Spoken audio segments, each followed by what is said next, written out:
السلام عليكم ورحمة الله وبركاته. ازيكم يا شباب واهلا بيكم في الفيديو السنوي بتاع مشتريات معرض القاهرة الدولي للكتاب.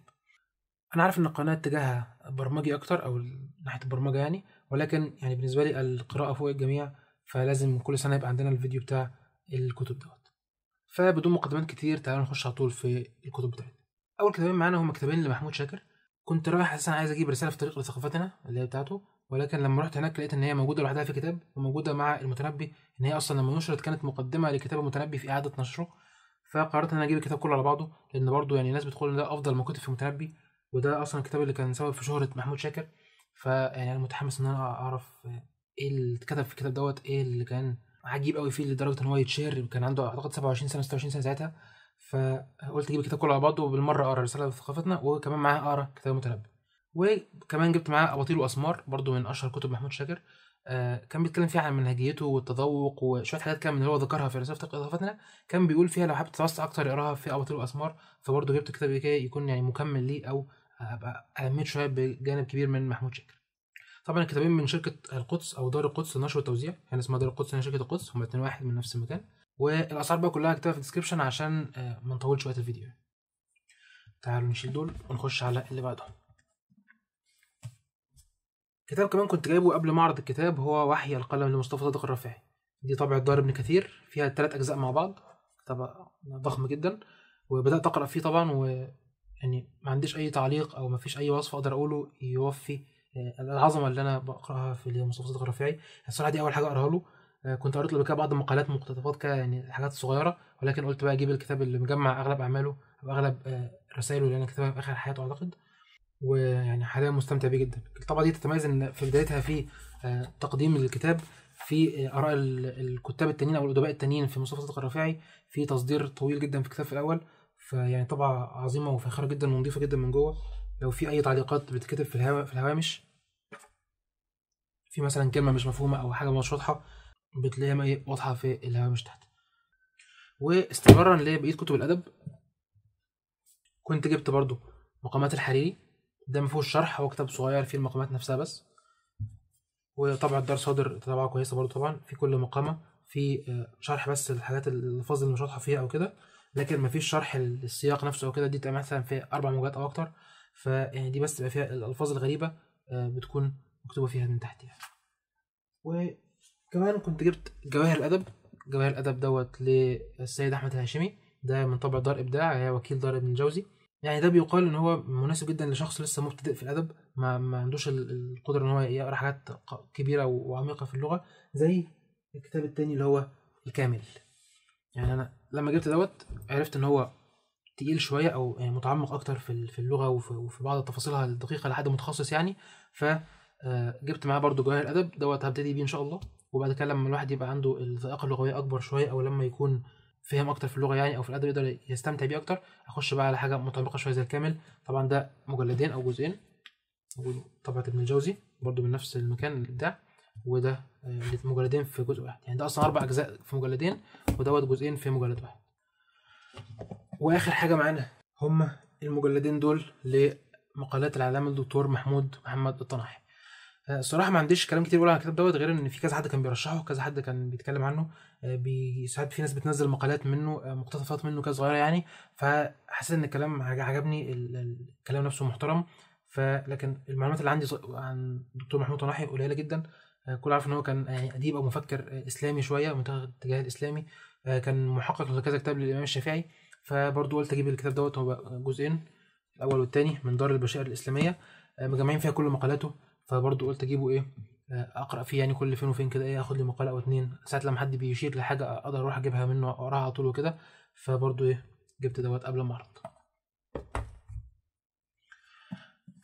بعد كده نخش على الازبكيه، وهي الصراحه ما كان لهاش نصيب كبير قوي معايا السنه دي. كنت جبت منها كتابين اتنين بس، وهم شوبنهاور واسلاميه المعرفه.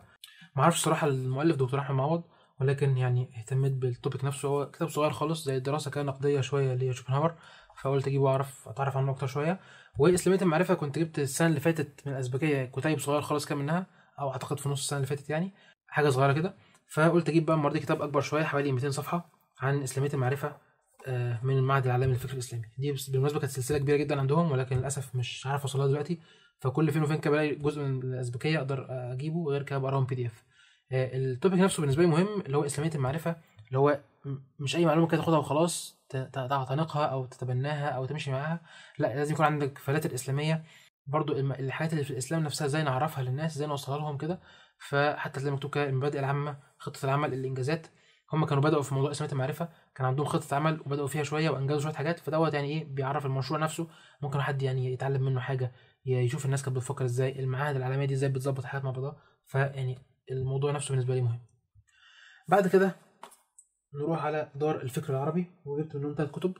دار الفكر العربي لو حد مش عارف، هم المسؤولين عن كتب أسامة المسلم وسلسلة أبابيل والحاجات دي، ولكن أنا يعني اهتماماتي مش روائية الصراحة، خصوصا الفترة دي، فجبت منهم 3 كتب بس. أول كتاب اللي هو في النص دوت فكر خارج التلاجة بدل خارج الصندوق، ده دكتور فيصل سعود. كان ليه بودكاست مشهور جدا عند 8 أو فنجان مع عبد الرحمن أبو مالح.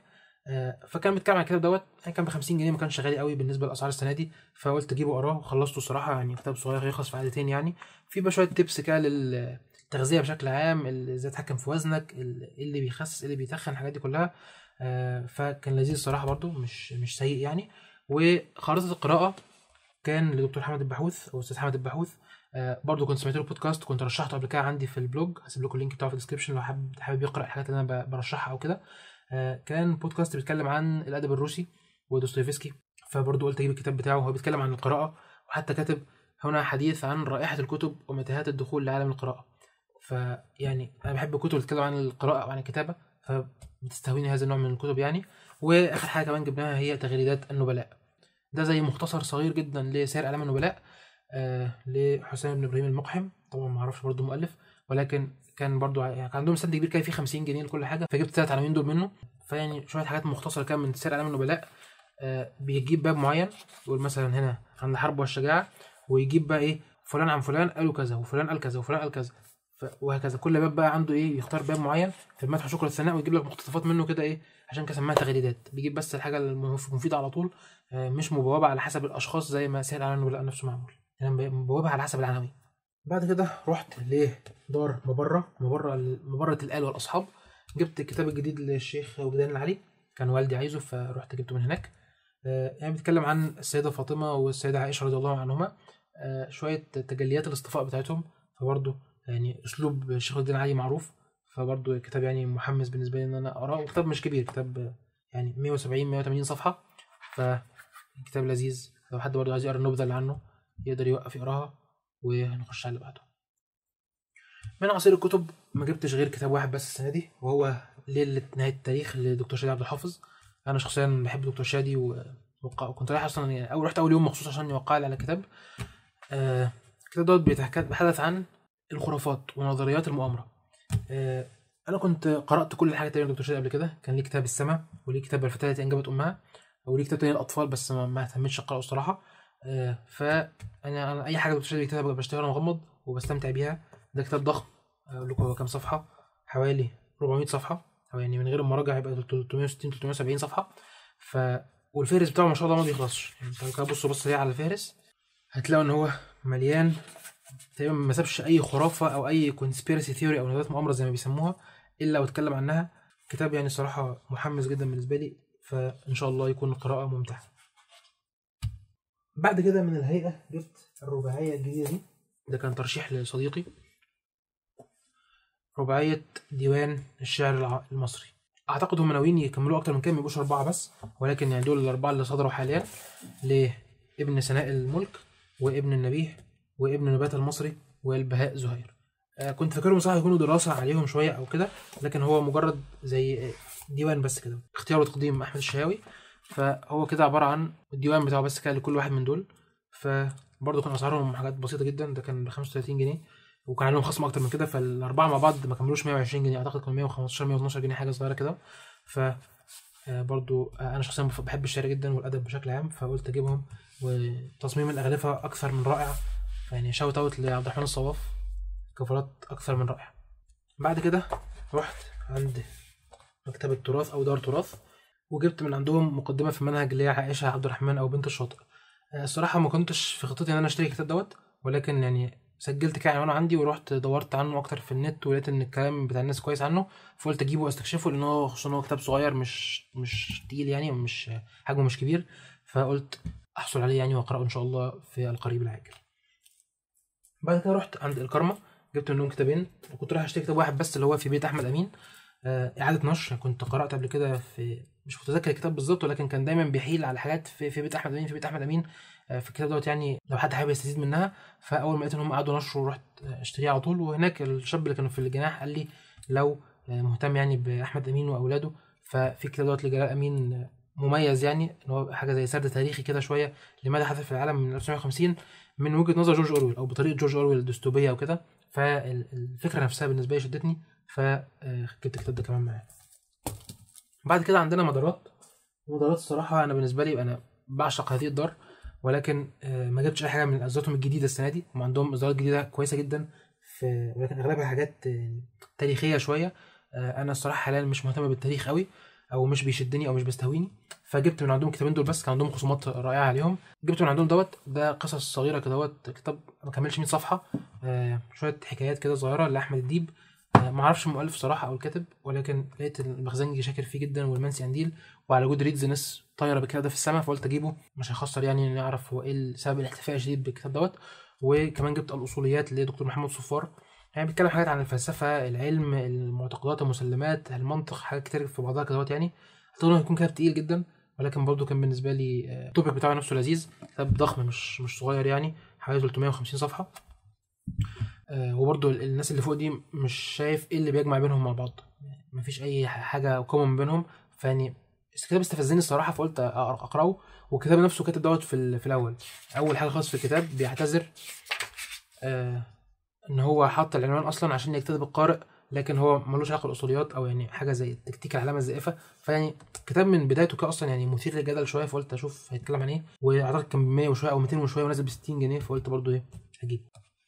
بعد كده رحت عند دار او شركه نوابغ الفكر العربي، او نوابغ الفكر بس. ودول اكتشفتهم في اخر يوم خالص في المعرض، او اليوم قبل الاخير في المعرض. انا رحت 4 مرات، دي اخر مره فيهم. جبت عندهم ال3 كتب دول.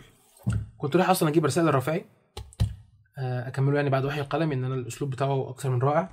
فلقيت عندهم كمان تحت قراءه القران فجبته. وعلى اخر يوم كده رجعت لهم تاني، جبت الامتاع والمؤنسه لابو حيان توحيدي. برضه كتاب الناس بتحبه جدا في الادب، او بتشرحه جدا في الادب، فقلت احصل عليه ان شاء الله. طبعا محترمه شركه نوابغ الفكر، حاجاتها بشكل عام كويسه.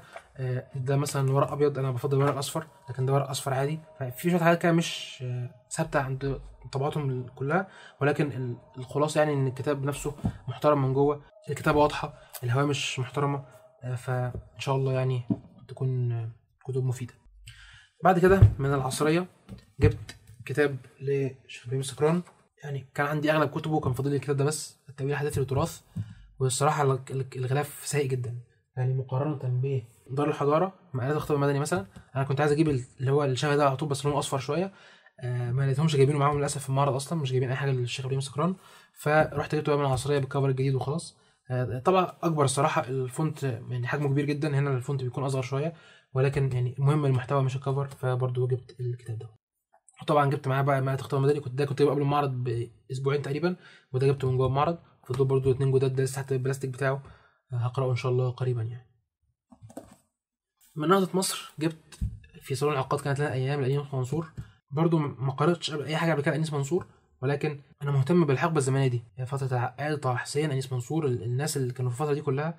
مهتم اعرف هم ايه اللي كان بيحصل ساعتها، كان الصالون نفسه ايه اللي كان بيحصل فيه، السرد يعني لهذه السيره او لهذه الفتره. فالكتاب ده كان ب 300 جنيه، نازل ب 140 او 160، فبرضه كان 40%، فكان يعني 180. فالسعر نفسه كان لقطه، وكتاب كبير مش صغير، وبرده كان كذا حد رشحه وكان بيقتبس منه شويه حاجات. فيعني كتاب كان مهم بالنسبه لي، فالحمد لله قدرت احصل عليه. بعد كده من مركز نماء للبحوث والدراسات جبت كتابين. الكتاب الاولاني كتاب صغير خالص كده اسمه فقه الطب النبوي، في زي دراسه كده للطب النبوي. في ناس غلط فيه جدا وقالت لك اي حاجه عن الطب النبوي، في ناس سفهت منه جدا، وده لا يجوز طبعا. ان هو يا عم الكلام ده كان لزمانهم، وده مفيش حاجه اسمها كده اصلا بتاع. لا، هو الموضوع فيه تواصل مطلوب، نبقى عارفين ايه اللي صح وايه اللي صحيح او ثابت يعني، وايه اللي لا او كده. فكتاب صغير برضو ايه نعرف اكتر عن هذا الباب. وهي تكوين الملكه اللغويه للشيخ او الدكتور البشير عصام المراكشي. برضو يعني اي حد العربي بالنسبه له مش حاجه قويه، الكتاب ده المفروض ان هو يقدر ياخده واحده واحده لغايه اما يكون عنده الملكه اللغويه زي ما مبين كمان اسم الكتاب. برضه دي نبذه كده عليه لو حد يحب يقراها. دكتور بشير اصلا المراكشي كاتب وباحث مغربي، والكتاب ده بشكل عام يعني ناس كتير جدا بتشكر فيه، فقلت برضه احصل عليه عشان اقراه ان شاء الله. الواحد ينمي اللغه العربيه عنده مع القراءه في الادب في نفس الوقت، فيكون يعني جمع ما بين البابين باذن الله. كمان جبت الكتاب دوت من السراج، مهارات الكتاب في العلوم الشرعيه لاحمد المنزلاوي. لقيت له الصراحه مؤلفات كتير جدا ما شاء الله، اكتر من 30 او 40 اصدار، لكن ما قريتوش حاجه قبل كده، فقلت اجيب الكتاب ده تشوف يعني ايه اللي هيقولوا عليه. دي حاجات تانية زي مهارات الكتابه والتاليف بشكل عام، كيف اكتب روايه او قصه قصيره، كيف نفهم النحو، التاريخ، اقوال اخرى. فهو بيكتب في حاجات كتير جدا مختلفه، في التاريخ شويه، هنا في اللغه شويه، في الكتابه شويه، وهكذا. فبرضه كتاب صغير مش كبير يعني، فقلت برضه اجيبه. التوبيك نفسه برضه مهم بالنسبه لي، ايه الحاجات اللي الواحد محتاج يراعيها وهو بيكلم حد مثلا عن الشرعيه او بيكتب فيها او كده. فجبت الكتاب دوت. والكتاب دوت كنت ماشي من دار لدار تانية في الطريق كده دوت، فاستوقفني العنوان يعني تاريخ دعوة الموحدين والدروز أو الموحدين والدروز.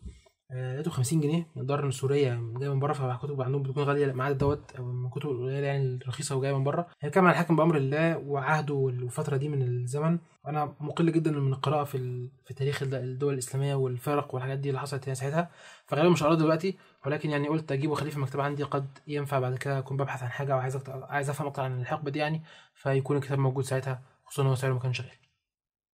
بعد كده جبت كتاب من أهم الكتب اللي أنا كنت عايز أجيبها، يعني قصته مختلفة شوية الصراحة. ده كينونة ناقصة 11 سؤال في قارة الفلسفة لعبد الله البريدي.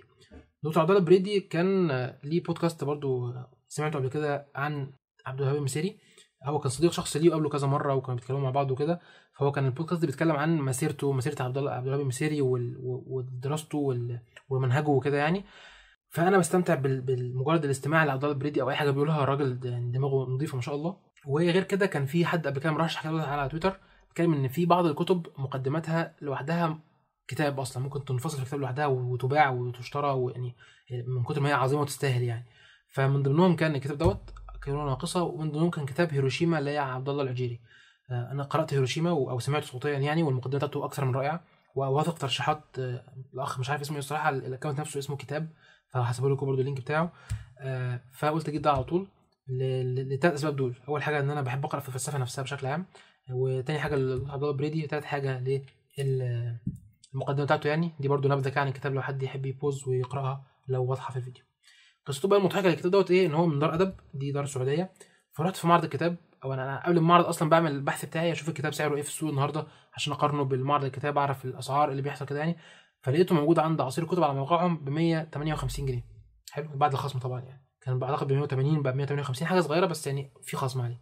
رحت معرض الكتاب لقيته موجود عند الادب ب 250 جنيه بعد الخصم. طب ازاي الموزع بتاعكم الرسمي كتاب اصلي وكل حاجه ارخص منكم؟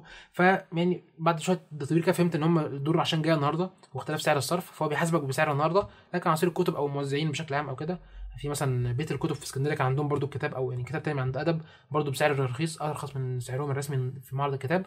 ف عصير الكتب بيحاسبني على سعر مثلا من شهرين فاتوا، فكان السعر ارخص ساعتها. دي الفكره كلها يعني. فروحت طلبته من عصير الكتب، جالي لوحده كده بالشحن ما كملش 200 جنيه، ارخص من ان انا كنت اجيبه من معرض الكتاب يعني.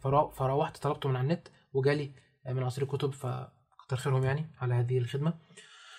بعد كده عندنا كتاب تلاوات محرمه لسمر سعيد من الفنار. سمر سعيد كنت قرأت لها كتاب قبل كده بيتكلم عن برضو علم النفس، عن اسمه كيف حكم المرضى النفسيون العالم. فيعني قلمها نفسه كويس صراحه. الكتاب دوت بيتكلم عن الالم النفسي، عن مقارنات ما بين ايه الحاجات او ايه الفيصل ما بين ان احنا نقول ان الحاجه دي جن لابس شخص مثلا، او ان هو عنده صرع مثلا، او هل المس من الجن حقيقه ام خرافه نشأت من بدء الانسان وهكذا. فواخد جانب جديد المره دي اللي هو جانب ديني شويه، وجانب من علم النفس. هل وشرح شويه للحاجات اللي بتحصل ان في خرافات كتير جدا في هذا الجانب. هو في اصلا جن بتلبس الناس ولا لا؟ هو في ايه الفرق بين ده وبين الصرع وكده؟ فيعني جانب مميز في كده. وانا كنت قرأت له اصلا حاجات قبل كده، فقلت اجيب الكتاب دوت من الفنار. كتاب يقع في كام صفحه، حوالي 200 صفحه، 210 صفحه. فبرضه يعني فتحته كده وبصيت فيه سريعا، بس لسه ما بداتش اقرا فيه، بس ان شاء الله يكون مميز يعني. بعد كده رحت لتبارك، جبت من عندهم عاصفه في الجنه لستيفن زوايج. كنت قلت ان انا عندي عملين رائعين جبتهم السنه دي، ده التاني بتاعهم. انا ستيفن زويج بصراحه يعني راجل توب التوب. بعتبره دوستويفسكي النمسا. كان راجل فظيع ما شاء الله يعني. عنده قدره عجيبه على الوصف بالذات في النوفيلات بتاعته، الكتب القصيره بتاعته دي. عالم عمل طويل شويه، كبير شويه لستيفن زويج، عاصفه في الجنه. اعتقد هو دوت اللي كان مترجم باسم حذاري من الشفقه زمان من الهلال او الهيئه حاجه كده، ولكن طبعا ما بقوش يعيدوا نشره. فلما دي ترجمه اخرى ليه يعني قلت اجربها. وانا كنت قرأت كذا حاجه من تبارك قبل كده وحاجاتهم كويسه يعني ان شاء الله. فبرضه جبته عشان اخليه عندي واقراه، بس انا مش هقراه دلوقتي يعني برضه. وبعد كده رحت عند صفصافه، جبت من عندهم الكتاب دوت اسمه سوف نعرف كيف غير عالم رياضيات القرن العشرين او عالم رياضيات القرن العشرين. ده هيلبرت يعني لو حد ليه في الماث هيبقى عارفه شويه بهيلبرت فانكشن بتاعه اللي هو دوت. فكان بيميزه ان هو في العصر بتاعه او في الزمن بتاعه يعني كان بيجتمع عنده اغلب العلماء من اينشتاين وبنهايمر والناس دي كلها، خصوصا الناس اللي كانوا مسؤولين عن القنبله النوويه. فالكتاب دوت مش بيتكلم عن الماث خالص، ما فيهوش حتى اي معادلات ولا اي حاجه خالص. هو كتاب سيره ذاتيه شويه لهيلبرت ده نفسه. اشمعنى الناس كانوا بيجمعوا عنده هو الفتره دي كان بيحصل فيها ايه وهكذا. فبرضه التوبيك نفسه شدني شويه. انا بحب اقرا في السير وبحب الماث، فقلت الاثنين مع بعض هتكون حاجه محمسه يعني. واخر كتاب او كتيب معانا هو كتاب الصغير دوت التوهم للحارس المحاسبي او المحاسبي عفوا. كتاب صغير خالص، 100 صفحه او 150 صفحه، بس صفحه يعني حاجه قد كده، ما فيهاش كلام كتير يعني. ولكن صراحه كتاب اكثر من رائع. انا رحت جبت منه نسختين اول مره عشان كان صغير كده، قلت ممكن هديه لحد يعني. وبعد كده رحت جبت كل دول، جبت 10 نسخ تانيين غير الاثنين اللي كنت جايبهم عشان ابتدي اهدي للناس. هو باختصار شديد بيتكلم عن رحله الانسان الى عالم الاخره. المميز فيه ايه؟ المميز فيه ان هو حجمه صغير زي ما اتفقنا. لغته حلوه جدا ومحترمه جدا، لغه عربيه رصينه من غير كلام ملخبط، من غير كلام اللي هو المجعلص او غريب اللغه زي ما بيسموه. والحاجه الثانيه ان هو سلس جدا وسهل جدا. هو الكتاب كله بيقول لك فتوهم اللي هو كانه بيقول لك فتخيل ان انت في القبر من اول ما ان انت روحك بتطلع منك لغايه ما اعرفش ايه هيوصل فين الصراحه في الاخر. انا ما خلصتش الكتاب لسه، بدات فيه يعني. ولكن ماشي في الاتجاهين مع نفس الوقت. بيقول لك فتخيل ان انت شفت الجنه وبعدين شفت النار، فتخيل ان انت شفت النار وبعدين شفت الجنه، فتخيل ان هو بشروك بالجنه، فتخيل ان هو بشروك في النار. فماشي في الطريقين في نفس الوقت بطريقه فظيعه فعلا يعني. بتنغمس جوه الكتاب، تحس ان انت حرفيا انت في يوم القيامه بقى فعليا وشايف حاجات قدامك راي العين يعني. فكتاب اكثر من رائع. فجبت منه نسخ كتير عشان ابتدي اهديه ان شاء الله لاصدقائي او لزمايلي وكده. ما طلعش اخر كتاب ولا حاجه، لقيت 3 كتب كده على جنب كنت ناسيهم، جبتهم قبل المعرض بشويه. الادب الصغير والادب الكبير للمقفع. يعني كتاب مهم جدا ورائع ومفيد جدا، ولكن الصراحه الطبعه دي سيئه جدا جدا جدا جدا من دار العالم العربي. مليانه اخطاء املائيه كتيره جدا، لدرجه يعني كل صفحه فيها مثلا غلطتين 3 4 لهذه الدرجه. يعني ما كملتش اول 30 صفحه ولا حاجه، وبعد كده سبت الكتاب خالص وقراته بعد كده الكترونيا او سمعته صوتيا مش متذكر. بس يعني استفدت الحمد لله من الكتاب نفسه. النص محترم ويعني كتاب يستحق القراءه طبعا لاي حد. ولكن الطبعه دي يعني قلت احذر منها ان سيئه جدا وما كانتش رخيصه، فندمت انا اشتريتها الصراحه يعني. ولكن الكتاب نفسه مهم، يا اما تقرأوه بقى PDF يا اما تشوفوا طبعه افضل من دي وتقرأوا منها يعني. بعد كده جبت كتابين سيره ذاتيه، ودول اخر كتابين معايا في الفيديو بتاع النهارده. ماذا علمتني الحياه لجلال امين، زي ما كنت قرأت له قبل كده كتاب تاني من فتره كده حوالي سنه او شويه. فقلت اجيب دوت اعرف كاتب ايه سيرته الذاتيه. انا بحب اقرا في السير بشكل عام. وكمان جبت معاه عبد الوهاب المسيري رحلة الفكريه، كان نفسي اجيبه من زمان، الحمد لله حصلت عليه قبل المعرض. كان دار الشروق عندها خصومات محترمه يعني عن طلب اونلاين، فجبت الكتابين دول مع بعض. ويعني ان شاء الله اقراهم في القريب العاجل. اكون بس خلصت شويه من الكتب الادبيه اللي عندي، الوحي القلم والجواهر الادب والمتنبي وما الى ذلك، وبعد كده اخش ان شاء الله على دول. فبس كده، دي كانت كل الكتب اللي معانا النهارده. احب اسمع مشاركاتكم واسمع ارائكم. هل في كتاب معين من دول مثلا قراتوه تحبوا ان انا ابدا بيه تنصحوني بيه؟ هل في كتاب معين قراتوه ما كانش حلو فتقولوا لي اخليه في الاخر شويه؟ هل في حاجه معينه شدتكم تحبوا تعرفوا اكتر عنها؟ احب اسمع كل مشاركاتكم. زي ما قلت لكم في اول الفيديو، انا الاكونت دوت او الشانل دي خاصه بالبرمجه اكتر، لكن كل الحاجات اللي علاقه بالكتابه او بالقراءه انا بشيرها عندي على الانستجرام. فهسيب لكم برضه لينك الاكونت في الديسكربشن وهيطلع على الشاشه دلوقتي تشوفوه. ممكن تتابعوني هناك بقى، بنزل ترشيحات، بنزل اقتباسات، بنزل مراجعات للكتب وما الى ذلك. شكرا لكم، هستنى مشاركتكم، اتمنى تكونوا استفدتوا. اشوفكم في الفيديو الجاي. السلام عليكم.